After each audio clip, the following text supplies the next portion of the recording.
नमस्कार। आज के रसायन विज्ञान शिक्षण में मैं मनोज रावत, प्रवक्ता, विद्यालय शिक्षा उत्तराखंड, आपका हार्दिक स्वागत करता हूँ। आज हम कक्षा 12 विषय रसायन विज्ञान पाठ 2 वैद्युत रसायन भाग 2 पर चर्चा करेंगे।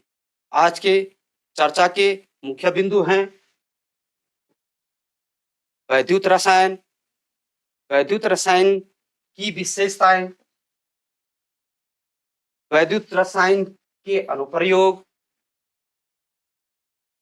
इलेक्ट्रोड विभव के लिए नर्स समीकरण, एक सेल के विभव के लिए नर्स समीकरण, गिब्स मुक्त ऊर्जा तथा एक सेल का सेल विभव। आइए जानते हैं कि वैद्युत रासायनिक श्रेणी क्या है। वैद्युत रासायनिक श्रेणी में विभिन्न इलेक्ट्रोडों की मानक अपचयन इलेक्ट्रोड विभव ज्ञात कर उन्हें मानक अपचयन विभव के बढ़ते हुए क्रम में रखने पर एक व्यवस्था प्राप्त होती है। इस तरह की एक व्यवस्था प्राप्त होती है। इस व्यवस्था में कम मानक अपचयन विभव वाले इलेक्ट्रोड निकाय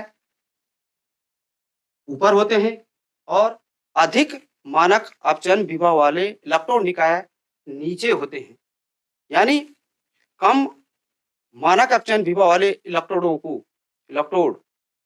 ऊपर और अधिक मानक अपचयन इलेक्ट्रोड विभव वाले इलेक्ट्रोड निकाय नीचे होते हैं। अर्थात एक ऐसी श्रेणी होती है जिसमें कम मानक अपचयन विभव वाले इलेक्ट्रोडों को ऊपर रखा जाता है और बढ़ते हुए मानक अपचयन विभव के क्रम में अन्य इलेक्ट्रोड निकायों को रखा जाता है। इस श्रेणी में, इस व्यवस्था में क्षारीय धातुएं सबसे ऊपर होती हैं और हैलोजन सबसे नीचे होते हैं। अर्थात क्षारीय धातुओं की मानक अपचयन विभव के मान कम होते हैं और हैलोजन के मानक अपचयन इलेक्ट्रोड विभव के मान अधिक होते हैं। और इस व्यवस्था में हाइड्रोजन बीचों बीच में आता है जिसका मानक अपचयन इलेक्ट्रोड विभव का मान 0 होता है। अतः हम कह सकते हैं कि विद्युत रासायनिक श्रेणी एक ऐसी व्यवस्था है जिसमें विभिन्न इलेक्ट्रोडों की मानक अपचयन विभव को ज्ञात कर उनको मानक अपचयन इलेक्ट्रोड विभव के बढ़ते हुए क्रम में रखने पर जो श्रेणी प्राप्त होती है उसे हम वैद्युत रासायनिक श्रेणी कहते हैं। आइए अब चर्चा करते हैं कि वैद्युत रासायनिक श्रेणी की विशेषताएं क्या होती हैं। वैद्युत रासायनिक श्रेणी की पहली विशेषता होती है कि यदि मानक अपचयन विभव के ऋणात्मक मान युक्त इलेक्ट्रोड निकायों के साथ हाइड्रोजन इलेक्ट्रोड को जोड़े जाने पर हाइड्रोजन इलेक्ट्रोड एनोड व धनात्मक मान युक्त निकाय के साथ जोड़े जाने पर हाइड्रोजन इलेक्ट्रोड कैथोड का कार्य करता है।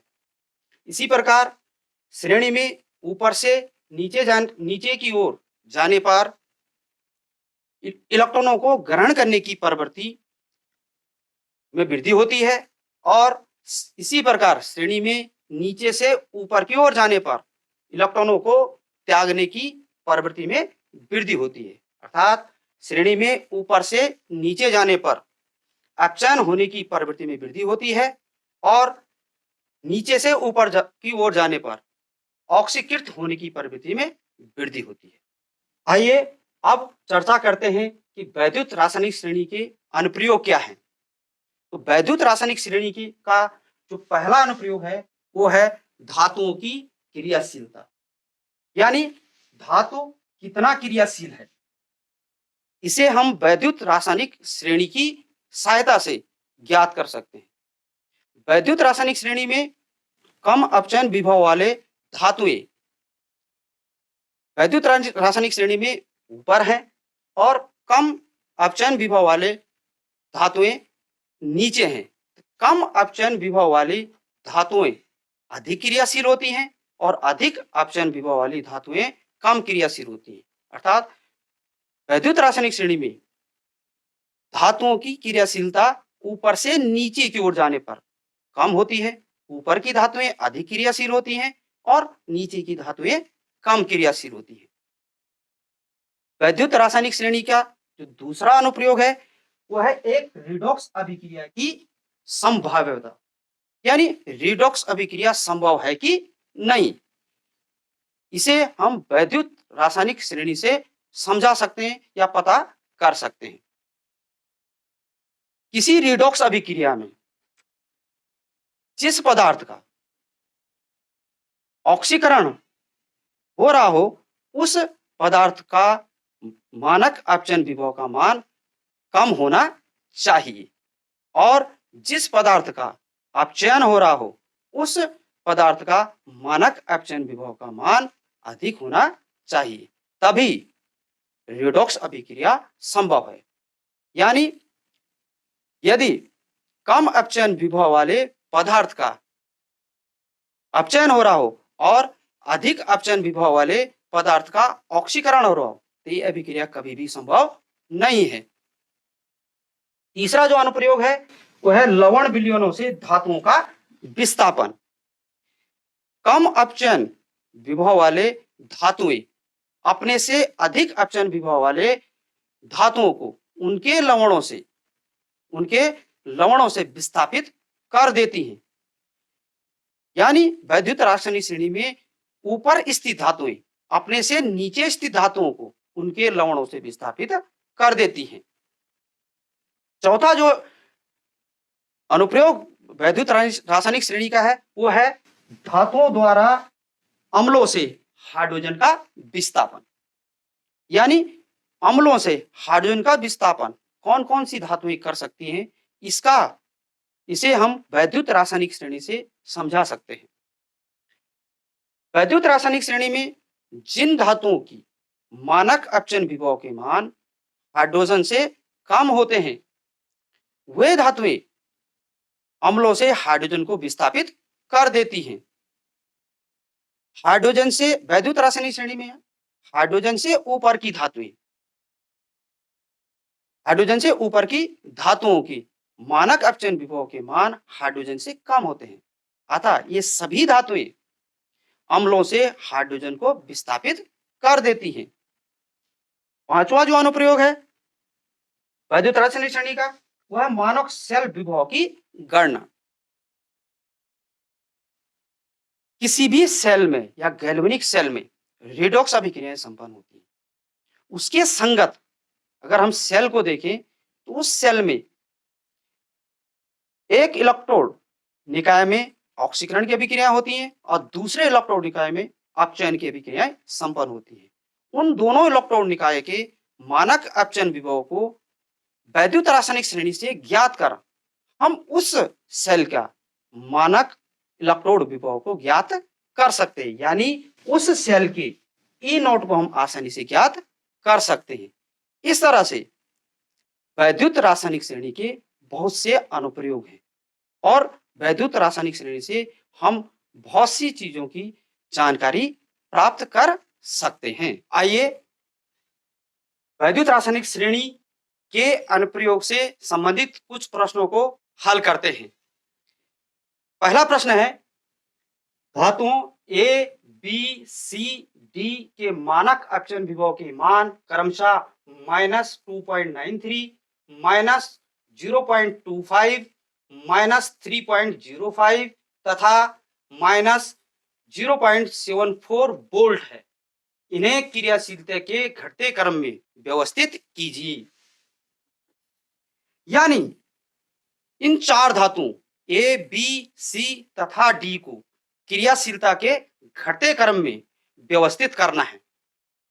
विद्युत रासायनिक श्रेणी में जिन धातुओं के मानक अपचयन विभव के मान कम होते हैं वे अधिक क्रियाशील होते हैं और जिन धातुओं के मानक अपचयन विभव के मान अधिक होते हैं उनकी क्रियाशीलता कम होती है। अब देखते हैं कि इन चार धातुओं में किस धातु की मानक अपचयन विभव के मान कम है और किन धातुओं के मानक अपचयन विभव के मान अधिक है। धातु ए के मानक अपचयन विभव का मान है -2.93 वोल्ट धातु बी के मानक अपचयन विभव का मान है -0.25। धातु सी के मानक अपचयन विभव का मान है -3.05 व धातु डी के मानक अपचयन विभव का मान है -0.74। इन धातुओं में सबसे कम जो मानक अपचयन विभव का मान है वह है धातु सी का, यानी धातु सी की क्रियाशीलता सबसे अधिक होगी।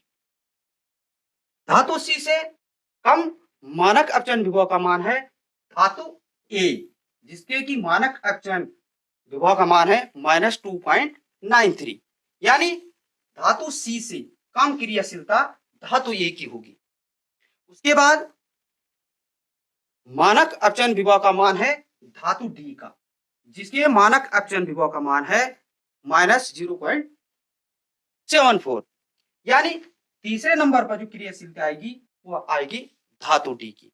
और अंत में धातु बी की मानक अपचयन विभव का मान है वो है सबसे ज्यादा, यानी -0.25, यानी धातु बी की क्रियाशीलता सबसे कम होगी।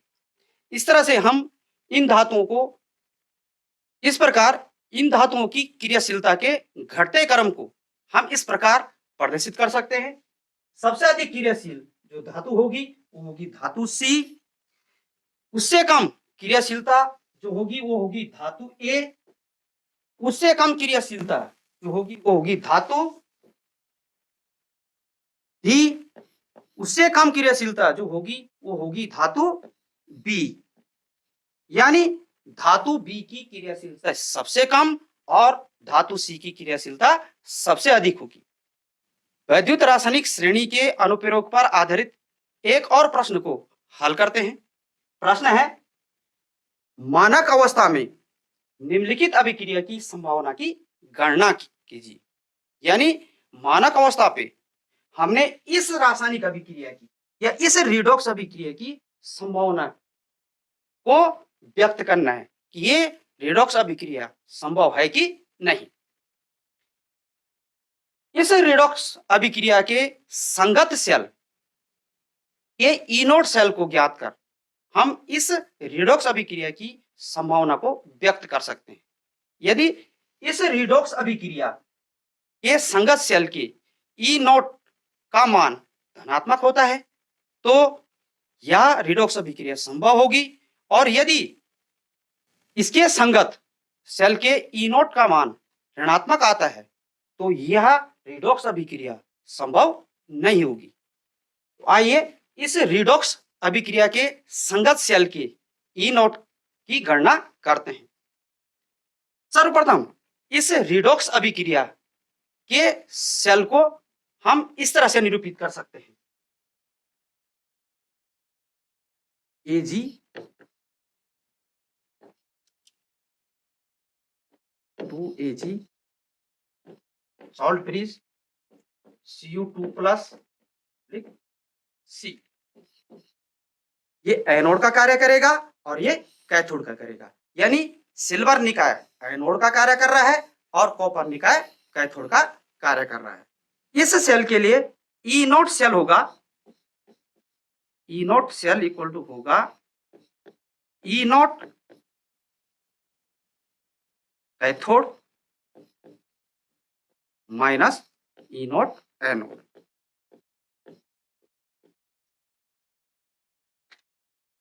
ई0 सेल इक्वल टू हो जाएगा,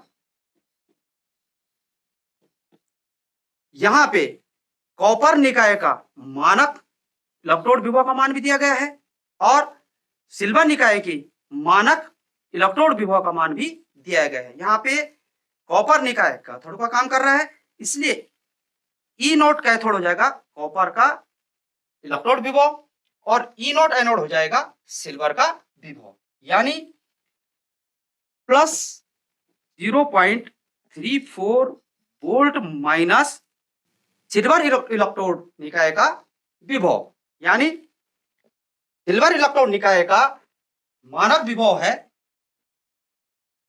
प्लस 0.80 वोल्ट। इस तरह से इस सेल का जो मानक इलेक्ट्रोड विभव आएगा ई नॉट, वो आएगा हमारे पास -46 वोल्ट। क्योंकि ई नॉट सेल का मान यहाँ पे ऋणात्मक आया है, अतः यह रिडॉक्स अभिक्रिया संभव नहीं होगी। वैद्युत रासायनिक श्रेणी से संबंधित एक और प्रश्न को भी हल करते हैं। प्रश्न है, निम्न धातुओं को उस क्रम में व्यवस्थित कीजिए जिस क्रम में वे एक दूसरे को विस्थापित करती हैं। यानी हमने धातुओं को यहाँ पे उस क्रम में रखना है जिसमें ऊपर की धातु नीचे की धातु को विस्थापित कर देती है। वैद्युत रासायनिक श्रेणी में जो धातुएं ऊपर हैं, यानी जिनके मानक अपचयन विभव के मान कम होते हैं, वे अपने से अधिक मानक अपचयन विभव वाली धातुओं को उनके लवणों से विस्थापित कर देती हैं। विद्युत रासायनिक श्रेणी में इन धातुओं में से iron, copper, zinc, silver, manganese और एल्युमिनियम में से सबसे ऊपर मैग्नीज धातु आती है, उसके बाद एल्युमिनियम धातु आती है, एल्युमिनियम के बाद जिंक धातु आती है, जिंक धातु के बाद आयरन धातु आती है, आयरन के बाद कॉपर आती है, कॉपर के बाद सिल्वर। यानी विद्युत रासायनिक श्रेणी में मैग्नीशियम का मानक अपचयन विभव का मान सबसे कम होता है और सिल्वर के मानक अपचयन विभव का मान सबसे अधिक होता है। Magnesium, aluminium, zinc, iron, copper और सिल्वर को इनके लवणों से विस्थापित कर सकता है या कर देता है। इसी प्रकार एल्युमिनियम, जिंक, आयरन, कॉपर और सिल्वर को इनके लवणों से विस्थापित कर देता है, पर मैग्नीशियम को उसके लवण से विस्थापित नहीं कर सकता है, क्योंकि मैग्नीशियम के मानक अपचयन विभव का मान एल्युमिनियम के मानक अपचयन विभव से कम होता है। इसी प्रकार जिंक, आयरन, कॉपर और सिल्वर को इनके लवणों के विलयन से विस्थापित कर देता है, जबकि एल्युमिनियम और मैग्नीशियम को इनके लवणों से विस्थापित नहीं कर सकता है। अतः इनके विस्थापन का जो क्रम होगा वो होगा magnesium, aluminium, zinc, iron, copper और सिल्वर। इनका विस्थापन का क्रम इस तरह से बनेगा। वैद्युत रासायनिक श्रेणी के अनुप्रयोग से संबंधित एक और प्रश्न को हल करते हैं।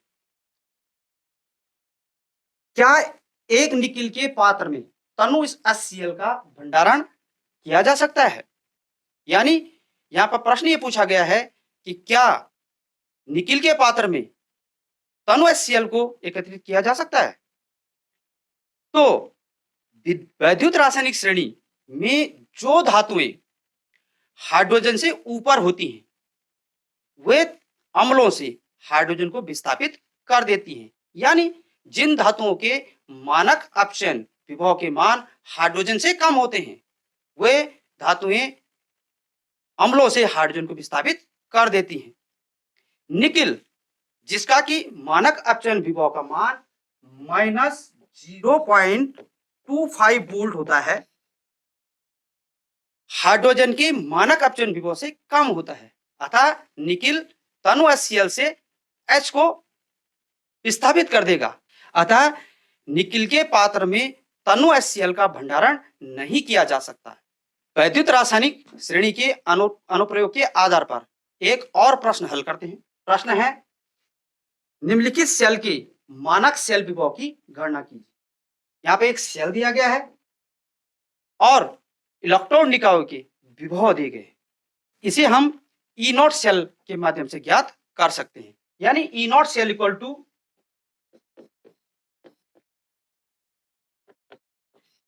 ई नॉट एनोड और माइनस ई नॉट कैथोड। से इसके सेल विभव की गणना हम कर सकते हैं। इस सेल में निकिल इलेक्ट्रॉन निकाय एनोड का कार्य करेगा और सिल्वर इलेक्ट्रॉन निकाय कैथोड का काम करेगा।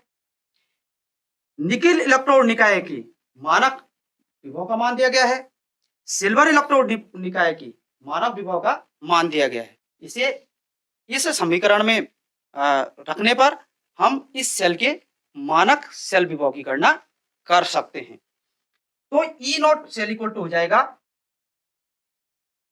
-0.25 माइनस 0.80 वोल्ट।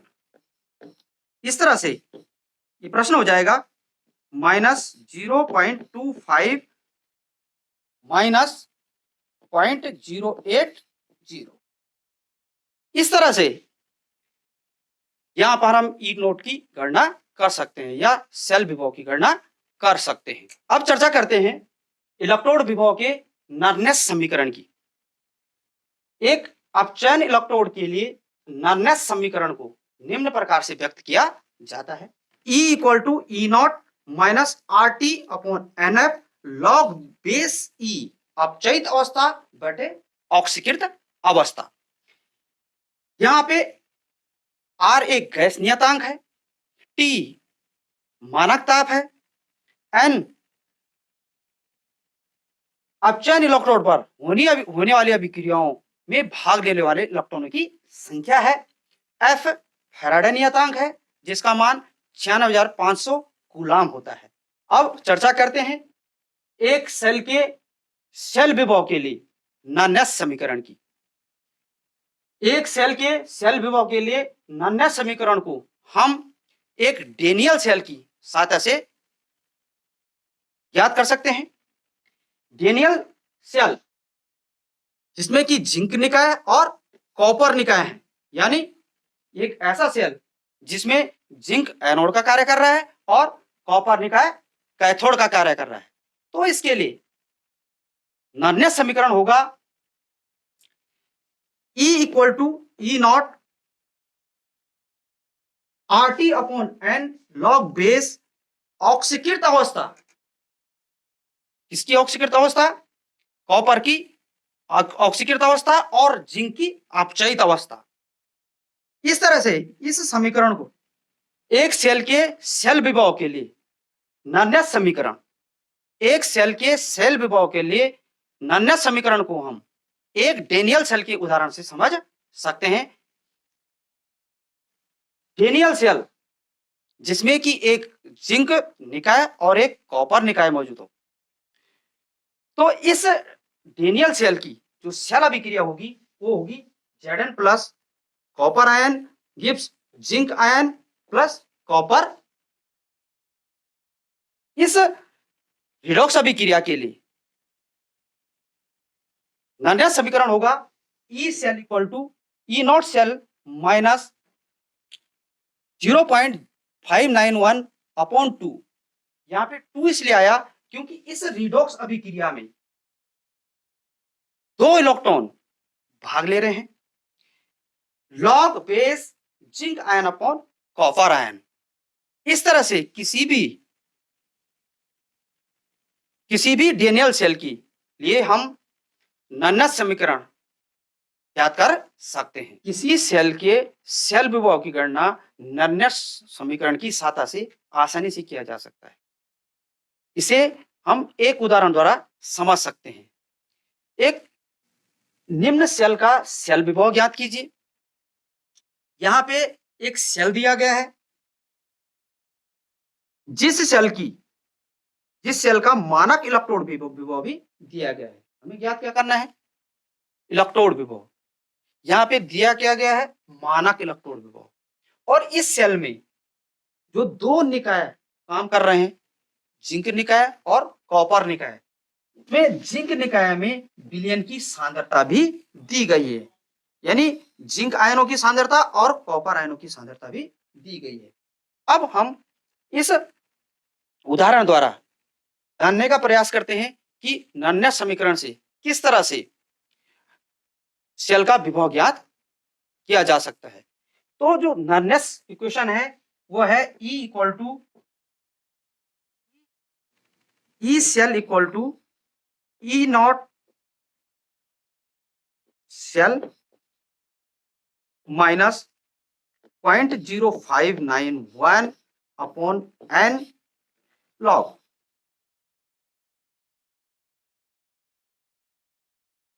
अपचयित अवस्था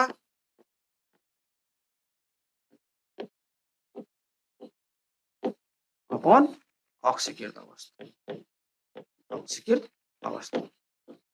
ये निर्णय समीकरण है और इस निर्णय समीकरण की सहायता से हम इस प्रश्न को हल कर सकते हैं, यानी किसी भी सेल के विभव को ज्ञात कर सकते हैं। अब देखो, हमें ज्ञात करना है ई सेल, दिया गया है ई नॉट सेल। अपचयित अवस्था की हमको सांद्रता दी गई है, ऑक्सीकृत अवस्था की हमको सांद्रता दी गई है।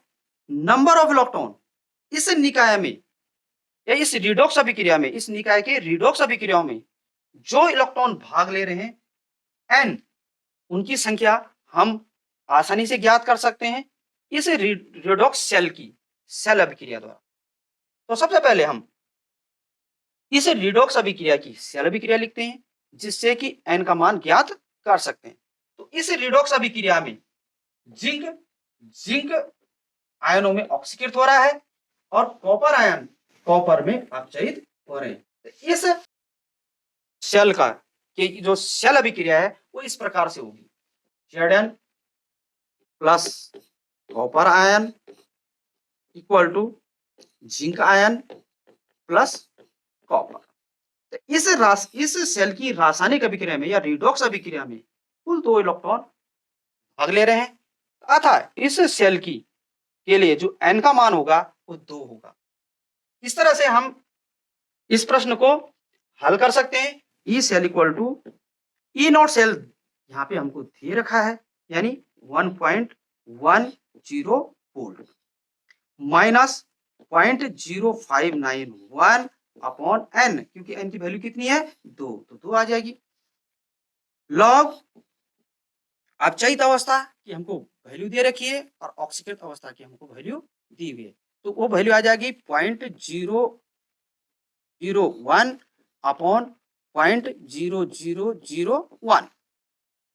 इसको हल करते हैं, ये तो हो जाएगा हमारे पास log 10, ये वैल्यू आ जाएगी हमारे पास 1.10 माइनस ये वैल्यू हो जाएगी हमारे पास 0.295 log बेस 10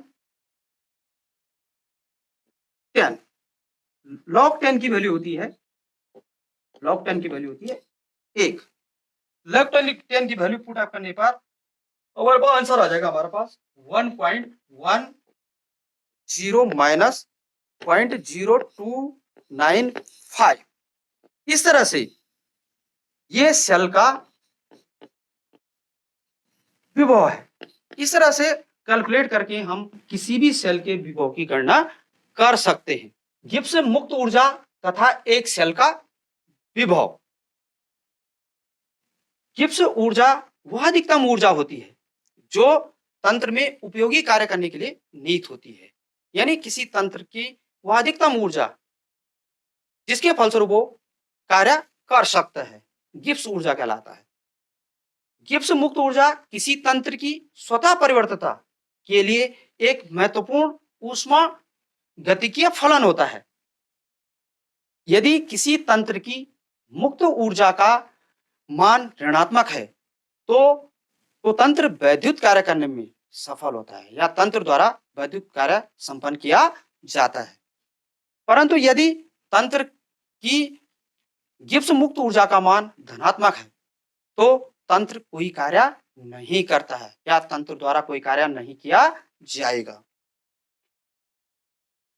गिब्स मुक्त ऊर्जा को डेल आर जी नोट द्वारा प्रदर्शित किया जाता है। यदि किसी सेल अभिक्रिया में अभिकारक और उत्पाद दोनों मानक अवस्थाओं में है तो del G R naught equal to minus NFE नॉट शेल होता है। यहाँ पर n नंबर ऑफ इलेक्ट्रॉन यानी रिडॉक्स अभिक्रिया में कितने इलेक्ट्रॉन भाग ले रहे हैं, NF फैराडे नियतांक है जिसका मान अभी थोड़ी देर पहले भी बताया था यानी 96,500 कूलम, और E नॉट सेल यानी सेल का मानक इलेक्ट्रोड विभव। आइए आज हमने जो भी शिक्षण कार्य किया उसका मूल्यांकन किया जाए। वैद्युत रासायनिक श्रेणी से आप क्या समझते हैं तथा इनके अनुप्रयोग क्या है, यानी वैद्युत रासायनिक श्रेणी से आप क्या समझते हैं और उनके अनुप्रयोग क्या हो सकते हैं। नन्नस समीकरण लिखिए। गिब्स मुक्त ऊर्जा से आप क्या समझते हैं, किसी सेल का इलेक्ट्रोड विभव कैसे ज्ञात किया जाता है। आज के शिक्षण में हमने किन किन बिंदुओं पर चर्चा की। वैद्युत रासायनिक श्रेणी, वैद्युत रासायनिक श्रेणी की विशेषताएं, वैद्युत रासायनिक श्रेणी के अनुप्रयोग, इलेक्ट्रोड विभव के लिए नन्नस समीकरण, एक सेल की सेल विभव के लिए नन्नस समीकरण, गिब्स मुक्त ऊर्जा तथा एक सेल का सेल विभव। आज हमने जो भी शिक्षण कार्य किया उस पर आधारित गृह कार्य दिया जाए। बाजार में मिलने वाली विभिन्न धातुओं की क्रियाशीलता का पता करें तथा उनकी अपचयन व ऑक्सीकरण क्षमता का भी पता कीजिए। आशा है कि आज के शिक्षण में जिन बिंदुओं पर हमने चर्चा की वो आपकी समझ में आए होंगे। अब अगले अध्याय के साथ मिलते हैं। धन्यवाद।